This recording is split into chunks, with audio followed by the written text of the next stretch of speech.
নানা চেন্নাই আর রাজস্থান যা শুরু করেছে তাতে মনে হয় এইবার আর কাপ জিততে পারব না। আরে বোকা, এত সহজে হাল ছেড়ে দিলে হবে? আমার কেরিয়ারে তো একটা আইপিএল কাপ জিততে পারি নাই, তাও তো হাল ছাড়ি নাই।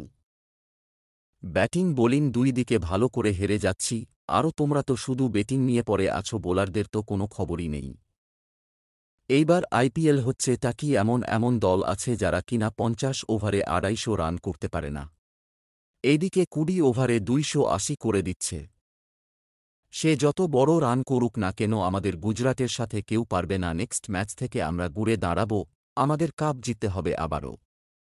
আরে বেটা লাফাইস না, আমাগো দল ফর্মে চইলা আইতাছে, আমরা কি কম নাকি? এইবার কাপ আমরা জিতব।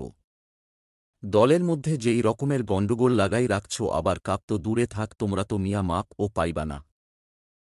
আমরা মুম্বাই কাপ জেতার দিকে এগিয়ে থাকি, কিন্তু এইবার কি হলো বুঝলাম না, আমাগো দলটারে পুরো খাইয়া দিল হার্দিক পান্ডিয়া।